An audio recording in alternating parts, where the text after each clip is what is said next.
This time on Graveyard Carz, Will lays out his first rally red on a 1970 Cuda. Mark gets a visit from an instrument specialist. The ghouls discover what remains of the mythic Phoenix Cuda after it returns from the Dipper. Look at those floors. And Dougie is sent on a special assignment to take a massive dump. The unburied dead, the unburied dead are coming back to light, are coming back to life. Self-proclaimed Mopar master Mark Warman and his protege painter Will Scott get paid to bring Mopar muscle cars back from the dead. They work with Mark's daughter Alyssa and his cousin Dougie. They're willing to travel anywhere to retrieve a customer's car, detailing how it lived its life and how it died. After that, they bring it back to make it look just like it did the day it was born.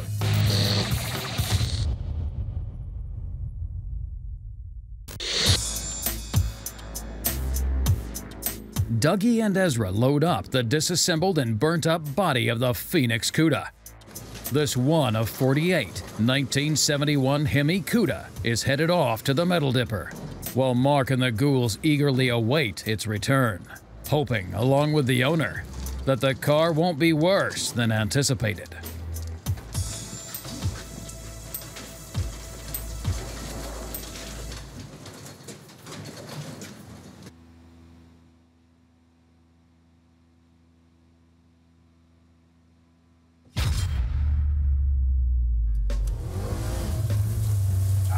You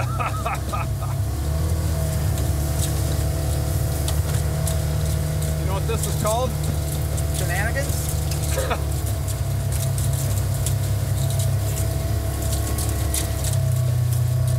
Oh, I'm curious. It's right here. What? I was walking around, checking the lot, see how things looked. Uh-huh. And I walked out here and I saw the recycle hanging all over the ground and like 20 feet in the air and all that stuff. So I was just wondering why this is. Well, it might have been the wind. Could have been the wind, sure. Uh-huh. Because I had it stacked up really tall. Why do you have it stacked up so tall? Well, because it's full. I know it's... Why don't we forget the question for right now? Why don't we just go to the final round? All you have to answer here is yes or no. Why? That's not one of the options. Oh. Will you bring the PJ trailer around and empty all of the cardboard that is strewn about the ground and above the brim of the recycling bin? Put it all in that trailer for me. Will you do that, yes or no? In the PJ trailer? It's not one of the options. Did you not see My Cousin Vinny once again? That was a good movie. You are now in contempt. Again? You know what I'm gonna do? I'm gonna drive you around to get the trailer. We're not gonna care about that right now. The PJ trailer? It's always good to visit with you. Thank you so Mark. much for everything. Thank you, No, Mark. thank you. We sprayed our 1970 Cuda, did it the Rally Red. It's the first time I've done this color. When I came back to the shop, we had already had one here that had been done already. So I'm excited to do this color for the first time. So the whole process, it covers fast. 4 coats of that single stage, goes really quick. Car came out beautiful. That leaves the cut and buff left, and they'll have to undercoat the bottom of it. Then I can get over to Justin, put a few things on it, and then it'll be ready for assembly.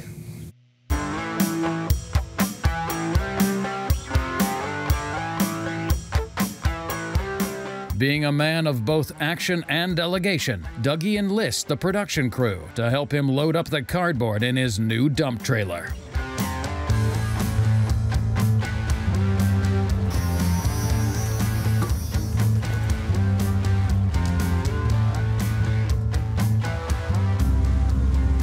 I understand you need a hand, Doug.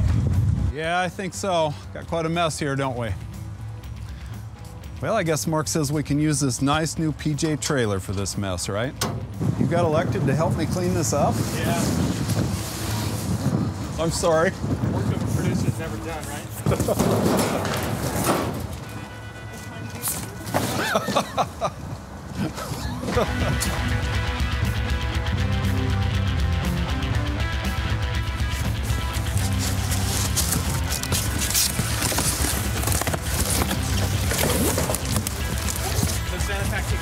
Yeah.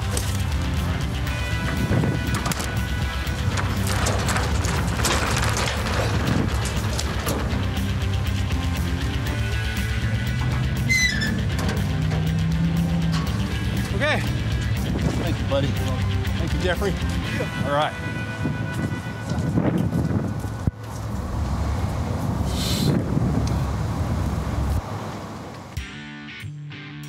Mike Mancini from Instrument Specialties pays Mark a visit. My name's Mike Mancini. I own Instrument Specialties, which is a dashboard restoration company, and I also own a restoration shop, American Muscle Car Restorations, and we do all of Mark's dashboards for quite a few years now. I opened Instrument Specialties in 2007, and I opened the full restoration shop in 2010. We usually have about 18 to 20 cars going at any one time, so we stay quite busy with that. And the dashboards, we usually have 500 to 600 jobs going at any one time. This is more an idea of how all the back measurements go together. We're not really using anything off of it, but it helps you with all that hard-to-find stuff. Now, what's the story with this car? How come it... Well, this car, we used the front clip off of this car for the General Lee. Oh, really? Yeah, it was a nice clip, but the car that the guy that owns this, that owns a 70 Super B 446 pack 4-speed Super Track Pack, plum crazy car, nice car, but the front end is in pretty good shape. A little bit of rust in the rails, which are very easily repairable. It's just like battery. But the back's real rotten. So this is going to be great stuff for the back, but he didn't really need the front end structure, so I talked him out of that for the car. But that's all that's doing right now. Otherwise, yeah, if that was mine, we probably would have cut it open and put all the pieces on this and been done a month ago. Oh, yeah. That's a 70 Hemi Cuda that Tony, your buddy, Tony DaGostino. Yeah, he's friends with Tony. He's good buddies with Tony DaGostino. Good old Tony. Well, I've known Tony for quite a number of years, and back when I first opened my shop, he was one of the very first jobs we did. We restored his '69 Daytona for him, and it was a lot of fun. It has 2 OE Gold awards, and it's been featured in numerous magazines. It went to the Mopar Nationals. That was one of the big shows that we had it at. It's been all over the place. The Muscle Car and Corvette Nationals, it won Best of Show there. Concours Gold Awards. So he's pretty happy with the results, I suppose. Yeah, you gotta love Tony. So whenever you see him, is he eating a sandwich? No comment. No. You're invoking your Fifth Amendment. I am. Yes, I'm privilege. Okay. I'm pleading the Fifth. So there you go, Tony. Nobody took a shot at it. That's our 69.5 Super B, finally in pre-paint, which is an awesome thing. So on your jam work, what are you doing on your jams? Do you, on a metallic car? We're painting everything at once. You are? Yep. So are the doors on? Doors are on. Yep. And you go in there like the factory did and do the jam? Yep. Oh, we've never tried that. Yep. Unfortunately, my guy isn't that skilled. Oh. No. I wasn't, what I was meaning, you remember the old days down on Main Street when I was working down there? Before you even, but that other guy, Bill. No, there was a guy before you years ago. Like before you were born or whatever. Yeah, he couldn't do that. Will could do it. Did you hear what he was saying? No, I didn't. Oh. When he paints the cars, they paint them with the door. They jam them and do the doors and everything at the same time. And we've done that in the past, especially on metallic. No, I wouldn't say, no, I wasn't saying you couldn't. I was just saying you do a great job. So sorry. Sorry I said you do a good job. Painters are sensitive because of all the fumes and everything. All the fumes? Yeah, it gets to him. It makes him a little punchy. Yeah. I saw him get in the trunk of his car and try to drive it the other day because he was loopy from the fumes. So I let him out of the trunk and said, dude, you're in the trunk. I know that. Anywho, back to where we were at. So I assume you have fun at your shop. Oh, we have a blast every day. Isn't that great? Yeah. If you get the right team together that get your sense of humor and they like what they do, it's not a bad thing to do for a living. It's pretty cool. Oh, absolutely. Anyway, want to take a look outside? Yeah. All right. I like the shop. It's clean, well organized. He's got a lot of things going on. I had an opportunity to meet quite a few of the guys that work here, and everyone seems really enthusiastic, and that's important. The cut and buff is all complete on our 1970 Rally Red Cuda. I've rolled it outside where I'll get it all pressure washed before we go ahead with the undercoating and blacking out the taillight panel. So it's sitting out there right now. We got a brand new Aladdin pressure washer, get it unboxed, see what kind of cool features it has. One of the better features it does have is you don't have to plug it in. So you're able, it runs on a car battery, it starts up like a car. It's got a lot more power than our last one.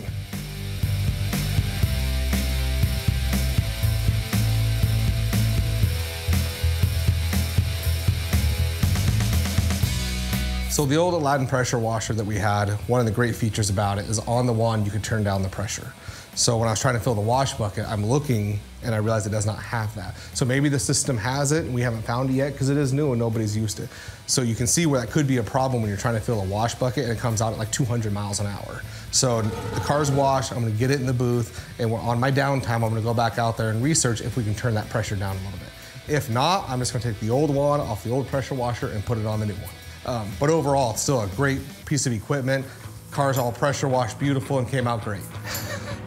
We just got our shelter logic put up out here a few weeks ago. I'm most impressed with all the field of cars outside. It's just incredible that the amount of work that he has lined up. This is a 70 GTX 6-barrel 4-speed Dana numbers car. Well, Dana 354, I should say. They're all Dana. And stacked up like cordwood. It is. It is. I have to start subletting back to him. Yeah, there you go. But you're backed up too, right? Yeah. I mean, you're busy. Yeah. Yeah. Yeah. You don't even have a show. I know, I don't have a show. How many restorations are you getting? 6, 8, 10 more out a year restorations? Yeah, I'd say probably 6 to 8 out a year as far as completing them. Because we kind of always have the show circuit cars pre-selected, and so those are the main focus. And we work everything else in around that. And then you got really good customers that you don't want to disappoint either, so you just do what you have to do to make it happen. It's constant juggling, isn't it? Oh, Yeah. I understand. Someday I'll have you build me a car. Oh, I'll be happy to. I should do that. And you probably do it for free because obviously good exposure on the show. I'd make you a good deal. A really, really good deal? Really good deal. 70 burnt orange Charger, 383 2-barrel. 2-barrel? FK5 burnt orange, white top, burnt orange interior, console shift, 383 non-air. Why do you want that? Non-500. Well, what's the reason behind that kind of car? That's my car. Oh. When I was a kid, that was my first Mopar. Someday I'll do that car. Yeah, someday I will. Yep, and at the rate I'm going, I'll never be able to do it, so I may just have to take him up on the sublet. Well, that's a cool story. And you guys heard it here. You didn't hear it because his microphone dropped out, but he was saying he wouldn't charge me, so.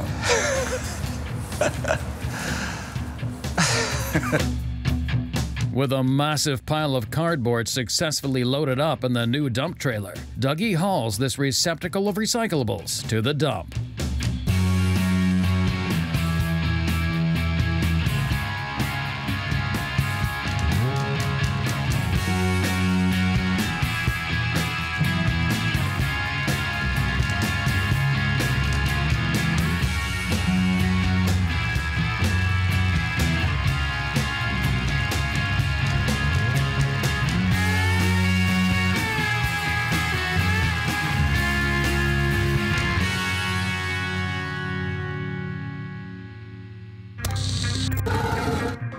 Stay tuned. Mark does a deep dive on the one of 48 1971 Hemi Phoenix Cuda, incinerated in a massive garage fire where the owner and his friend barely escaped with their lives. This Cuda returns from the Dipper, and the ghouls gather to find out what remains of this legendary Mopar.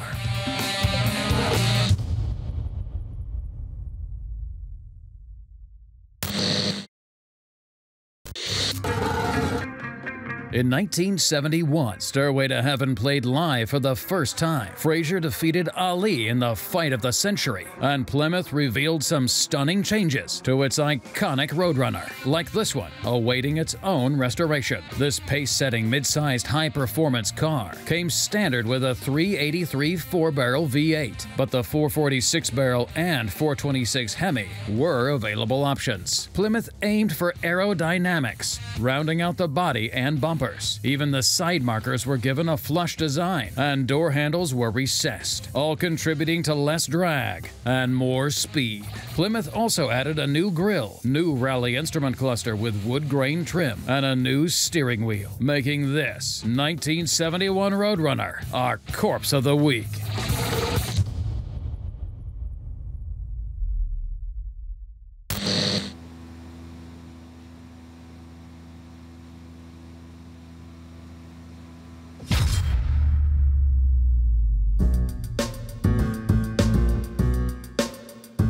So Mike's been out now for most of the day. We've had a great time walking around talking about cars. Yeah. Do you have a favorite car out in the graveyard? I think my favorite is, I'm trying to think. There's so many. Everyone's a six-packer. Yeah, I know. I It throws you off. I think I like the six-pack CUDA, even though it belongs to Goldberg. Yeah, that's a cool one. Well, I'm sure he'd probably sell it for 3 times what he paid for it because he'd put his initials on the dash. Yeah, that's right. I said it, Bill. What you gonna do? You're in San Diego. I'm in Oregon. If I had even the inkling you were heading up here, I'd be gone. You're a big guy. Sounds like a challenge. You know, I've been training this stuff for if the day ever comes. If I had to lock horns with him or something, I could do that. But yeah, it's probably best for him that we don't. That's not the point. Point is, the brand new, freshly restored instrument panel from your company, Instrument Specialties, showed up for our 69 GTX. And it's ironic because he showed up this morning and this showed up about 20 minutes ago when we were out in the yard. So I thought, why not bring him in here, make him face the music, right? If it's not perfect, he can see that right here in front of maybe 2 or 3 million people. I'm sure it's going to be perfect. I wouldn't worry about it. I'm sure that is too. But let's get the dash out and just see how good you did here. Would you like to Absolutely, go ahead? I think it's screwed down still.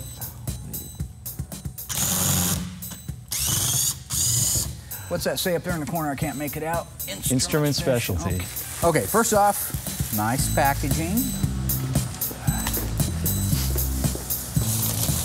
Oh. Under hood AC ducting. Yes. Is that the trunk key in there? Oh yeah, it's all your keys. Because we had to send you those. Yep, this is the engine side tack harness. Right. And then we've got some clips in there for the heater box cables for you. This is a hard dash to do for a multitude of reasons. This looks great. Let's do it.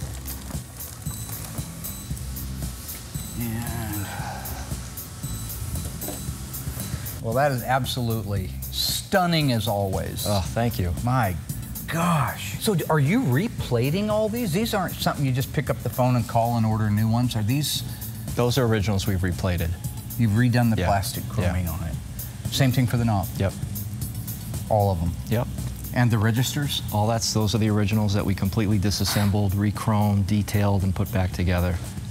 This is gorgeous. And what about the lighter? Is that an NOS? Is that a reconditioned? That's the original, and then this is an NOS element. That's insanity. And so tell me about the lucite panels. I mean, again, those look like new, and those are impossible. Well, those are the most difficult pieces on this dash to deal with.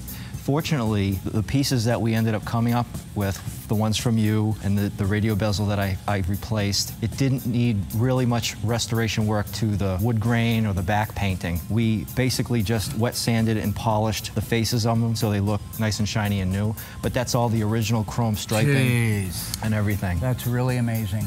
Look at that. Now here's where it gets tricky. You've got the N85 factory tachometer in there, also known as the postage stamp. Correct. I'm assuming this is a new reproduction that you bolted in there? No, that's a complete original core that we restored and rebuilt. That's what I'm talking about. Tell me about the lettering. Tell me about the lettering that's on this lens and the highlight paint, the white basically, that is on the tachometer, the speedometer, the temperature, the fuel, and the amp gauge. Okay, so how do you do that? As far as the lens goes, that's one of the unique items for a GTX. It's got the 150 mile an hour speedometer, right, and it's got that 150 lens. That's the original lens that we completely buffed and detailed. Yep. That's it. Yep. So you didn't even have to do the white lettering again. We didn't, because it was in good condition. So once it looks dingy, but once you wash it, wet sand it, buff it, all of a sudden it comes to life. I know that. Yeah. This lucite panel over here, that's part of the original stuff we sent you? Yep. Well, you did a remarkable job. The AC registers, I thought for sure when I first peeked, that those were going to be new reproductions, and you're telling me those are the originals. Nope. Now that I look, they do, because you know these are real sloppy. From this knob over the relay rod all the way over to the little vents there, and that very much original. Now these are the original pads. Original pads. Which are impossible to find really good ones, or improbable to find them. And these actually fit really nice, which they very rarely ever do. Yep. So, and those aren't my original ones, because maybe the glove box is, but I had to send you. The glove box, the original, but this was replaced, and because we converted the car from a non-air conditioning car to an air conditioning car, so that was different. That's right. Yeah. Yep. But we re-dyed the pads, and you know they look absolutely. And we matched the color. We matched the dye to the backside of this original. Yeah. So we had that trick, like the bottom side of a deck lid. It's the best. Hard to argue with that color. That's right. When it hasn't seen the sun in 50 years. Yeah. Beautiful. Yep. I'll just take a quick look at the back side. Yeah. Okay, everything back here looks exactly as I would expect it to. Now, is this a new wiring harness? That's a brand new wiring harness. It is. Okay. Constant voltage regulators that go bad after 50 years. Are you just taking those apart and cleaning them up, and testing them, putting them back together, or how are you doing those? We're converting them to solid state. So we use the original can, we take it all apart, and we retrofit all solid state components inside. So then you don't have that pulsating cycle time that the originals had, and it puts out a constant voltage, and it will resist some surges. So if it's constant, it's not the 9 volts then. It's putting about 6 volts. And it's all the time. Yep. Okay, I got you. Yep. I got you. Circuit board, just cleaned it up. That's the original circuit board. The pins always loosen up, so we solder the pins to make sure that they're nice and tight. They do. Yep. What's going on there? Actually, that's a lot of times when you take these dashboards apart, you'll find the original assembly person's initials or name written out on the cardboard on the glove box. Yep. So we found this one appears to be KJ. We found that on the original glove box liner, and we duplicated it exactly on this one. So you've also probably seen KJ before. We have seen it before, yes. That's their signature. Yep. Like that's their Rembrandt. That's right. So if something didn't work from the factory, you could chase this person down. And I think so, and that might have been part of it. They had to put their name on it, so if it got accountability, if it failed the test later down the line, maybe that was a factory thing, huh? Yeah. Beautiful work, my friend. Thank you. I got Absolutely a great crew. Gorgeous. We got a great crew that. Yeah, you do. You're lucky. Yeah. And that's not easy. You go through a lot of people trying to get the right guys to work with you. And you have to have patience, especially on stuff this minute and detailed, and it's a lot of intricate work. Absolutely. And we're just fortunate to have a great group of guys that love doing it. So what do you think? Have a good time? Yeah, I had a great time. Yeah, really appreciate it. I know you got a lot of Mopars at your shop, but it's got to be fun to come out and see other people's misery. You know what it's like, right? Yeah, absolutely. I 24/7. I definitely feel the pain. Do you think about it all night too? Oh yeah. Shop owners, they don't realize it. Out there and home, they think everything's just peaches and cream, but there's a lot of stress on you. A lot of people's dreams are sitting here, a lot of cash sitting here. And it's a lot of responsibility, but would you do anything different? No, not at all. No, it's a dream job. All right, buddy. Thank you very much, and I'll give you a call when we get that dash in, let you know everything's working. Yeah, send me a picture. All right. See you, thanks. buddy. We learned in our Corpse of the Week that the 1971 Roadrunner came standard with a new grille, new rally instrument cluster with wood grain trim, and a new steering wheel. Which other car in the Satellite lineup came standard with a rally instrument cluster? The GTX, the Sebring Plus, the Satellite Regent. Think you know? Find out after the break.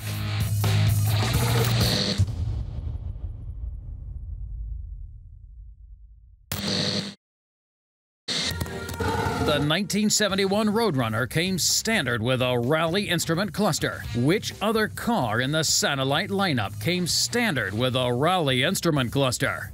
Well, we pulled a fast one. All of these cars came standard with the rally instrument cluster. The Sebring and Satellite Custom came with the standard wood-trimmed instrument panel, while the Satellite Sedan and Coupe got the standard panel with silver argent.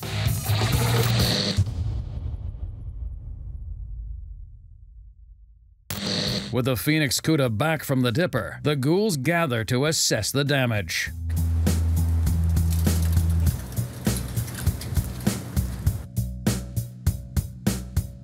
Okay, how do we want to do this, Big Bo?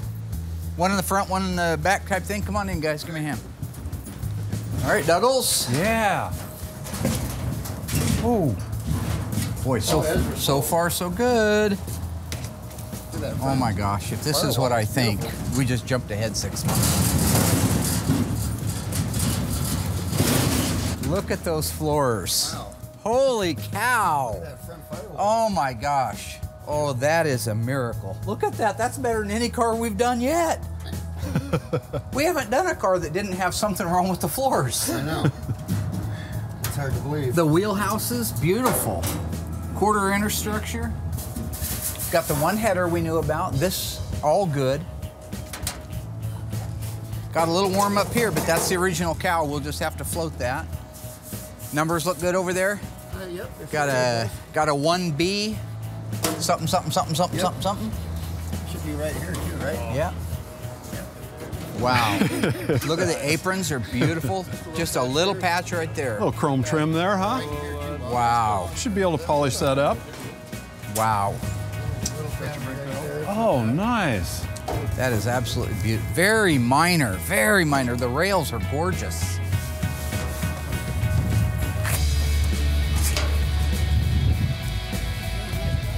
That's the best. That's great, huh? That's absolutely awesome.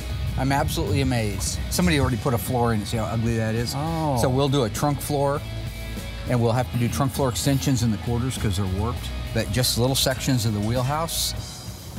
Oh, yeah. Small section of the Dutchman. Even the trough is good. See how in 71 they went to the studs for the clips instead of the screws like the 70s use? 71 they did that. Absolutely. That is gorgeous. He is going to be so thrilled. He is going to be one excited cat. So, I mean, other than a pair of quarters and a trunk floor and extensions, and all of a sudden it's over to the mudroom with a couple patches. Oh man, he's going to be one excited cat when we show him that. That is awesome. So have you seen one come out like that before? That clean from us? No, this one is amazingly clean. That is the best job. Thank you so much. This guy's going to be thrilled. You're going to be superhero to him. Yeah, he should be really He's going to call you happy. Super Bowl from now on. Yeah, he should be pretty tickled. I'm going to get it inside and get it underneath the lights so we can get some good pictures of it and start rocking.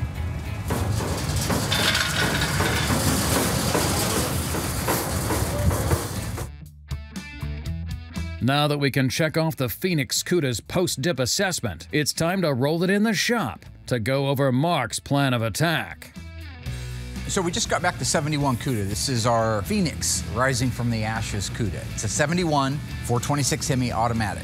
So what I'm about to do on the car in the way of inspecting it, I'm looking for a few things. One is I got to tell the body man what panels are getting repaired, what ones are getting replaced, what ones are getting patches on them, etc. So they have a build schedule to go off of. And the other thing is just to document the car and make sure that the panels that are on it, number one, started life on it, and if they didn't, document that.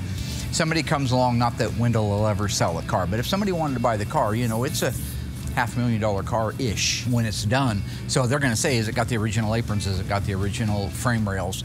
So I know what I'm gonna replace, or I will when I'm done, but I need to know what's also happened because the car isn't brand new, it's 50 years old.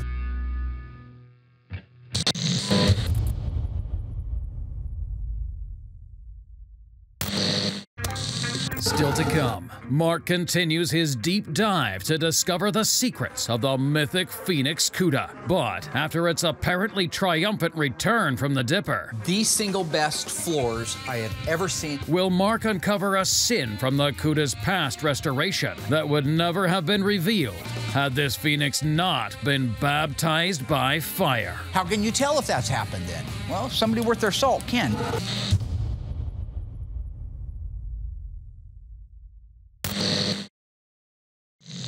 So we just got back to 71 Cuda. This is our Phoenix rising from the ashes Cuda. It's a 71 426 Hemi automatic.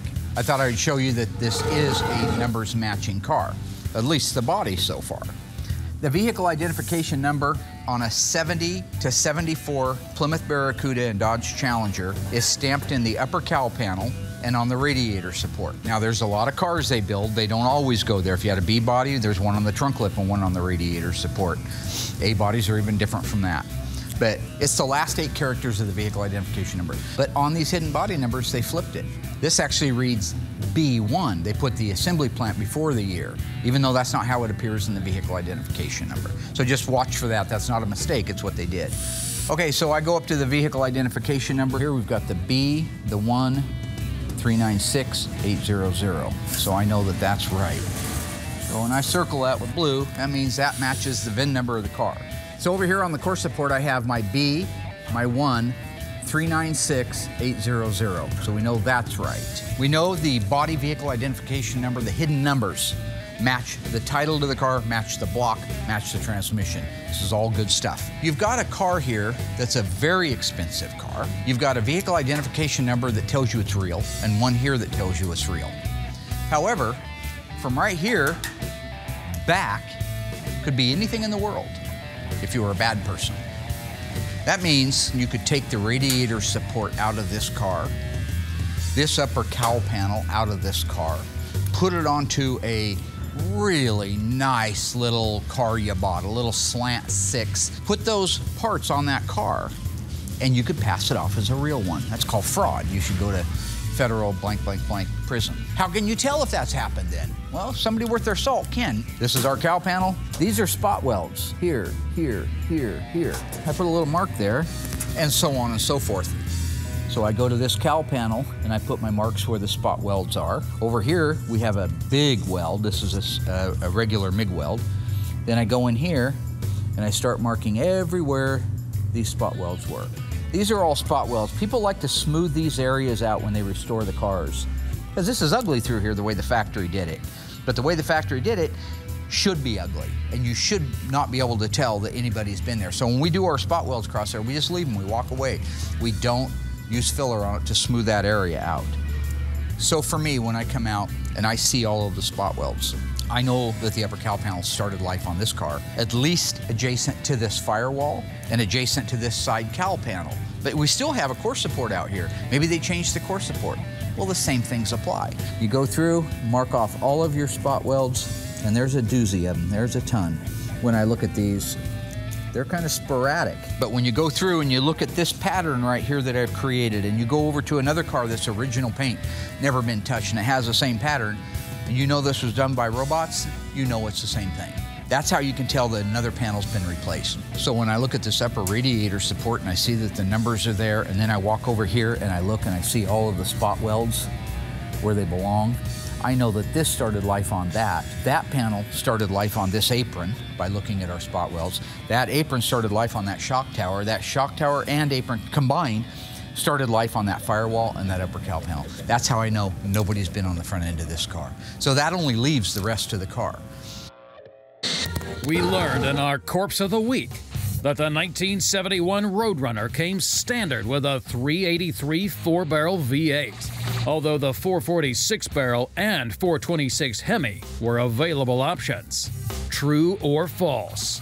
The 1971 Roadrunner came standard with a 3-speed manual transmission. Think you know?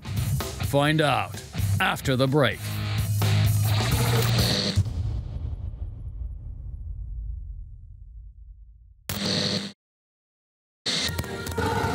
The 71 Roadrunner's standard engine was a 383 4-barrel V8, and we made the claim that the 1971 Roadrunner came standard with a 3-speed manual transmission. Were we telling the truth? Yes, we were.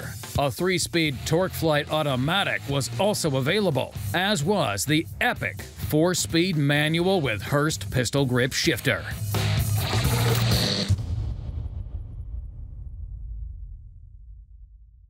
Every single part on this car is an individual panel at some point in its life. Whether it's core support, an apron, a baffle, a lower core support, an inner fender, a firewall, upper cowl, side cowl, inner cowl, whatever it is, they're all individual parts that make up the car. The car is now a whole. So we got to figure out what needs to be repaired and what needs to be replaced. So earlier I was looking at my radiator support. This radiator support is beautiful. It's not rusted or dented up here. It's in good shape. The side baffles are beautiful. They're straight up and down like they're supposed to be. This intersection here is really nice. A lot of times when they get popped in the nose at some point, this gets a little wadded up. Those are gorgeous. The only thing wrong is this lower radiator support. This little area right here that's just kind of buckled up a little bit. It needs to be repaired. I'm just gonna put a C for cleanup. That'll make it real simple for these guys. So the right-hand inner fender or apron looks like it's in really nice shape. There is some damage from the heat. It's done some pitting in the metal, but that's not a patch replacement. That's just going to be a matter of repairing, resurfacing out the metal. So again, it's just gonna get a C on it. The frame rail right here, really nice shape. It just needs to be cleaned up. And the shock tower, same thing. This area where the battery box goes, this is really common to have the rust be much worse shape around the battery because of the acid. So what I'm gonna have them do is put a patch in here. I could put a whole inner fender, but all these beautiful spot welds that we talked about earlier, I like leaving those alone. We can graft in a small section of this battery tray area.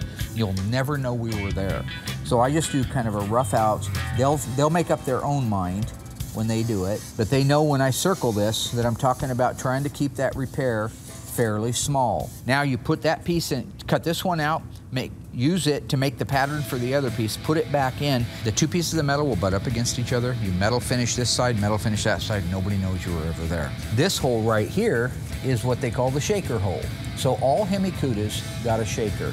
Shakers had cables that were ran from the inside that said carb air. So when you pulled a little lever inside, you got cold air through the shaker. That's how they got from inside the car to outside. It's a pierced hole, not a drilled hole. This is a hard thing to fake too. So this is very important. Even if we were replacing the cowl, I would want to make sure we preserve everything important about that. From what I see on the actual firewall itself is really nice, just needs cleaned up. There's a few little areas on the upper cowl panel. Again, this is our numbers matching cowl panel. We don't want anybody to know we've ever been there. So if you have a rust hole like this one here, or like these little baby ones right here, this one's really crucial because it's so close to the numbers. We need a small weld up right there.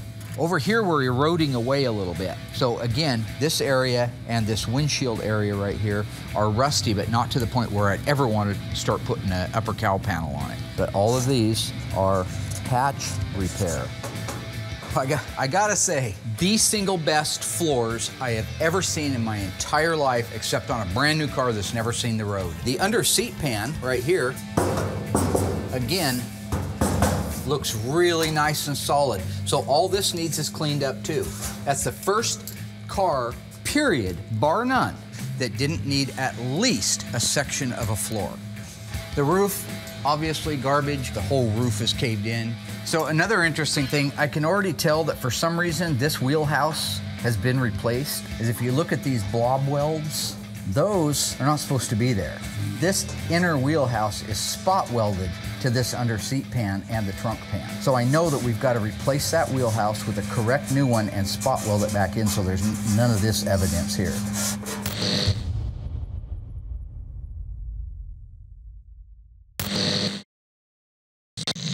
So on the quarter panels, obviously, we're going to be replacing not only quarter panels, most of the sheet metal. But here's something interesting. If you look at this quarter panel through here, I don't believe the reason you can see through it is all from the fire. I think it probably had filler put over rust way back in the day when somebody restored it. I can't say that for sure, but that's my hunch. And while you're looking at this, you can see certainly it's just warped like crazy. See all that riffle through there? I'm gonna shut the lights out in here and I'm gonna backlight that, and you'll be able to see exactly how bad that is, and somebody mudded over it.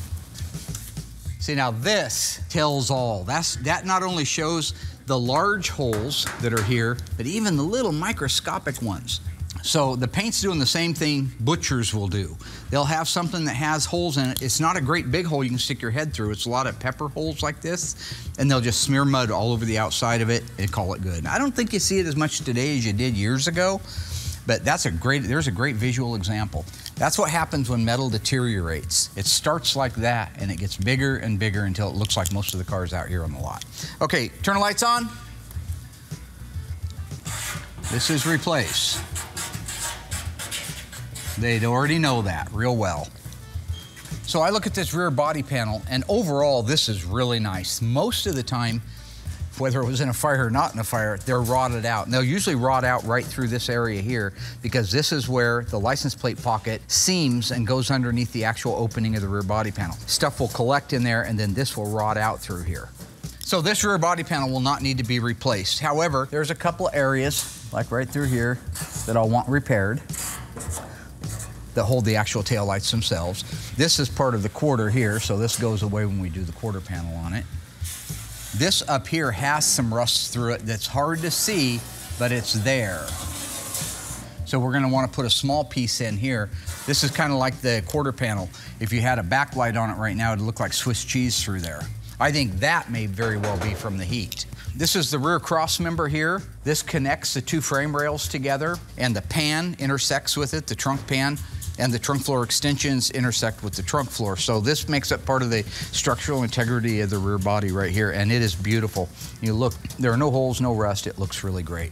This isn't rusted through or peppered like the other one, but if you look at the distortion in the metal, this is all from heat. That's what happens when metal gets hot and cools back down again. It stretches, it shrinks, it does all kinds of crazy stuff. So we will end up doing a quarter panel here too. I take a look underneath here. First thing is everything's clean because we haven't dipped. So it's a brand new, clean, beautiful metal. We knew the trunk floor had been replaced. We talked about it before. Here you can actually see it. So if you look here, you'll see this seam along here. That shows that at the time this trunk pan was replaced, they probably bought a two-piece before they made available the one-piece. Then over here is where they kind of made the mistake, is it looks like they just overlapped it. They took this pan and they overlapped it over the original pan, which is not a good repair. It probably wouldn't fail, but it's not a very good repair. So now we know we have the trunk floor. This is the trunk floor extension. It starts here. This is the trunk pan. They spot weld together right here. It goes over and then it follows the quarter panel down. These always rust out. This doesn't surprise me at all because this is exactly where the tire would kick all the crap off the road up into, and it would just sit up in there and stew and rust everything out. So we'll be doing a left trunk floor extension. I think what happened at some point looking at this car is it probably was in an accident. And in that accident, it destroyed the quarter panel to a point where it needed to be replaced. And it also damaged the inner and the outer wheelhouse. I think that they put the outer wheelhouse on as part of this quarter. They didn't separate them. They left the inner and the outer together in the middle, but then they broke it loose here where it meets the floor pan. That's why if you look here, all these holes that you see, those are all the original spot weld holes that held this inner wheelhouse to whatever car it came out of. This was a used quarter section.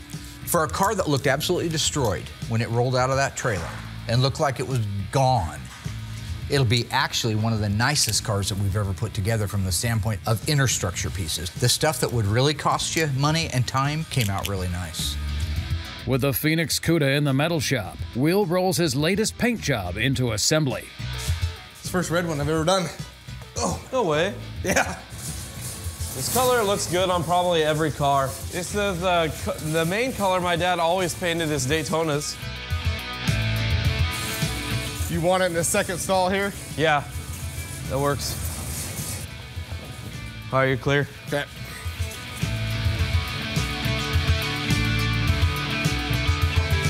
Yeah, there you go. Isn't that pretty? Yeah, that looks great. It's nice to see a new car over here, especially a new color, isn't it? Oh, yeah. It's a pretty straight car. Nice bright color. Yeah.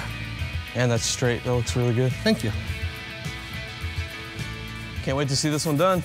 Well, you have another car, and hopefully in the next month, I will give you a Daytona, which I know you are anxiously waiting to do. Favorite car ever. I know, and you will have one in a month, my friend. Thank you, friend. Thank you.